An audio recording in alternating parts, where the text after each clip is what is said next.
Hello, everyone. Good evening. Welcome to the eve of KubeCon and I guess the fag end of Platform Engineering Day. I'm happy to be the last but one-eth talk. I don't envy the next speaker. And so I'm a developer advocate at the Cloud Foundry Foundation. I do communities and tech for a living. And predictably by the title, I'm going to veer a little off course from my actual job and play the devil's advocate as well. So I love talking with people. I meet tons of new people every day, every week, every month. Some of it is like playing Hollywood squares on Zoom calls, but some of it is also in person. So I just, but a lot of times people will describe their interaction with me as an argument as opposed to just a conversation. And sometimes I'm just so obsessed with arguing details and being a little pedantic about things. And I'm not very different from Gollum from The Lord of the Rings. If people don't get the reference, he just splits into two and has an argument with himself for a while. So it's not very different from that. And from this kind of meeting a lot of people and clashing about ideas and really friction welding a lot of my thoughts with a lot of what people are doing and thinking, emerge a lot of different ideas that I can act upon. And all of my interaction with this platform engineering community has happened through that. So this is one of the first, I guess, tags that I interacted with. It was called a tag back then. It became a working group after that. It's a community group now, but it doesn't change the fact that I really love a lot of the work that this group of people are currently doing. And so a lot of observation about platforms and about what these teams do has really helped me create some opinions, but also form certain ideas of what platforms on Kubernetes should be like. And I think no platform engineering day talk should happen without the customary nod to Kelsey and this tweet that he had put out. And I think we owe a big deal to what we are currently seeing based on just this one tweet. Now, for me, my favorite platform engineering quote or throwback is to this slide I saw in 2023 in Amsterdam, where Aparna, who was a past co-chair for KubeCon at Amsterdam, just posted like a Yelp review of what her platform team and the team that she was managing thought of Kubernetes from the lens of what she called her own platform team. And so she really liked certain aspects, she didn't like certain aspects. And so there's a lot of conversations that have happened since about how best to design a platform experience, or how best to think about Kubernetes as a platform, or given that you're using Kubernetes, which guessing by all of you being here is something that you all do. So given that you're using Kubernetes, how best to create a developer experience above that so that Kubernetes can become, quote unquote, this boring piece of infrastructure that developers can just consume for their best benefit. So if you have to abstract, let's say, a lot of the dynamics around platforms and platforms around Kubernetes and things like that, and condense it, I'd propose doing this around two axes. So the anatomy of platforms, in my opinion, form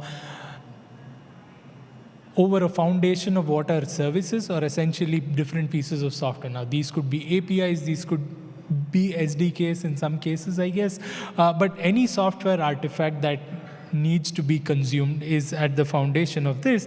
And on top of that, you have the business units or organizations, or however you want to define them.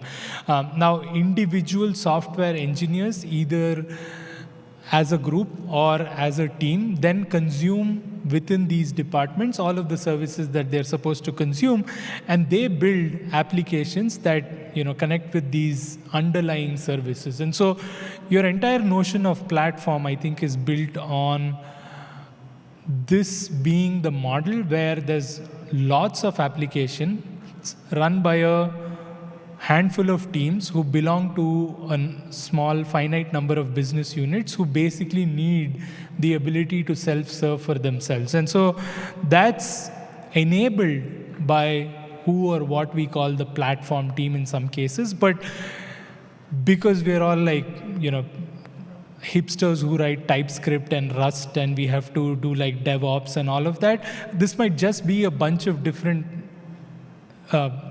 work that some of the same engineering teams do. But there is a platform team culture of doing certain things, and there is the software development culture of doing certain things. And so, you could divide these just as jobs or tasks, or you could think of them as individual teams. And so the platform team essentially holds up all of the stuff above it.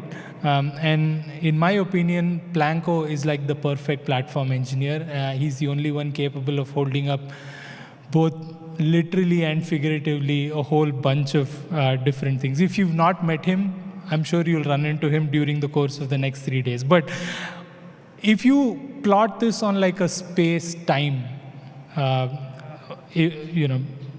abstraction or design, then over time you're just going, at least I have observed an increase in more services being brought on board, consequently, reflecting in more applications being written by a growing number of teams. And you would imagine that the platform team would grow in proportion, but oftentimes your platform team doesn't get as much budget, as much importance, as much buy-in for reasons unknown. And this continues over time. Your whatever's above the fold of the platform team actually continues to grow as time goes on, but the team itself doesn't grow proportionately. So you see a very disproportionate growth. And that leads oftentimes to enormous amounts of use. Doesn't stop there.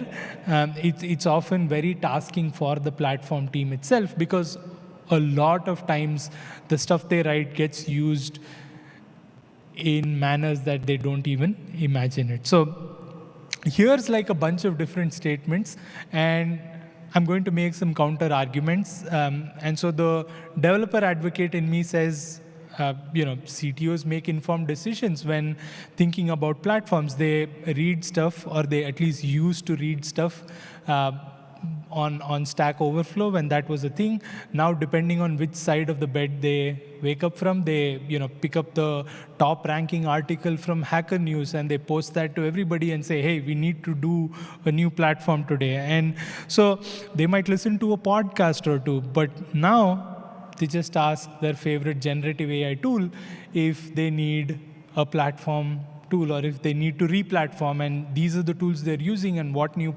tools they should use, not unlike the presentation that we saw around 3 p.m., which was very interesting. And then the optimistic, naive developer advocate in me would say, well, executives know what is best. They'll sanction the right things because they're trying to align a lot of the business functions with a lot of the engineering efforts that are going on. And they're the set of people that have visibility into what needs to be done and the engineering side of things. And the cynic in me, is just not willing to accept that. And a lot of times the executives are saying, prove to me why you need a platform and do it on your own time. And it's very hard for people to break that causality problem and get sanction from executive teams about here's how and here's why you need to use platforms and things like that. You could make arguments that platforms allow developers to focus, but it's always an opinionated path and not necessarily a very open path that developers will have to toe if platforms were deployed.